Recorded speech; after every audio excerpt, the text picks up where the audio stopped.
say something today, hopefully, that will inspire you to motivate yourself, to realize how fortunate we all are. Not one of us in this room tonight going to bed without a roof over our head. I'm not a motivational speaker. I'm an inspirational speaker. I might inspire you to motivate yourself, but the only person that can keep, who makes me do crazy things sometimes?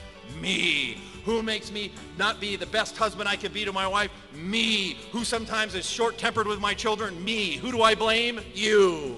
Will was extremely funny, and I needed a good laugh, and I got it from him. What Will does is uses humor as a tool or as a vehicle for getting his message across. He's a very funny person, and he's also very serious, and he gets down to business when it's time. Every time I point the finger at somebody and blame them, 3 fingers on my own hand point back at the source of most of my problems. He's wonderful with his humor. Because, you know, you can't do that old thing like we used to do with drugs and say, this is your brain on drugs, shh, because the only thing the people that are using drugs are saying is, wow, those eggs look good. But he always brings it home with those steps to live your life by and to succeed well. If I want anything done right, I have to do it myself because I'm so special and gifted. How could I trust him? Fact of the matter is, that's wrong. If you want something done right, you have to delegate, and let people help you.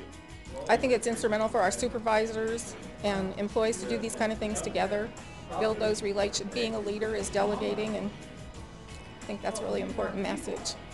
I'm not asking you to be saints, but I want you to open your eyes and realize that we got some issues, and we can't waste one of you or one of anybody else. We have so many problems, we need everybody engaged as leaders, because leadership is the process of persuasion and example by which an individual or leadership team induces a group to take action. That is in accord with the leader's purposes or the shared purposes of all. The 10 things that were about life that we need to do, that touched me because I need to apply those in my life. Number 3, leaders act.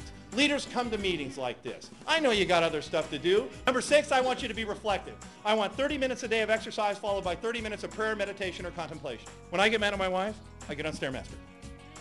If I'm still mad, I turn it up. If I'm still mad, I turn it up. Pretty soon my choices are stay pissed or breathe.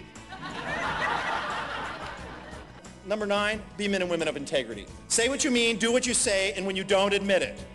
No more spin. Do you hear me? Do you need to call one of your kids at college?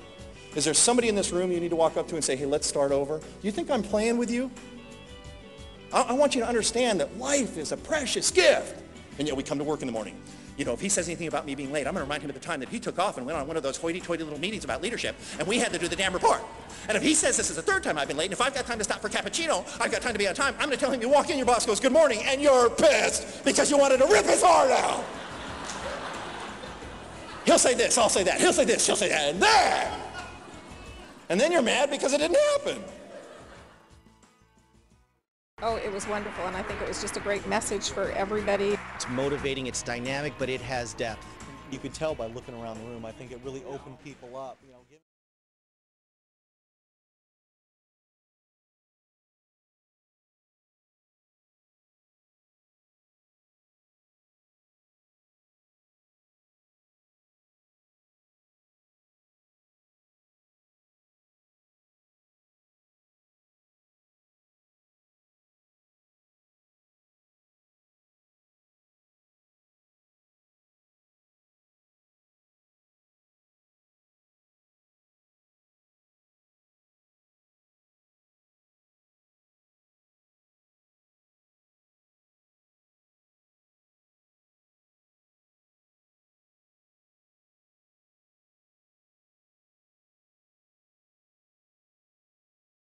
something for people to do to take their mind off of the situation itself.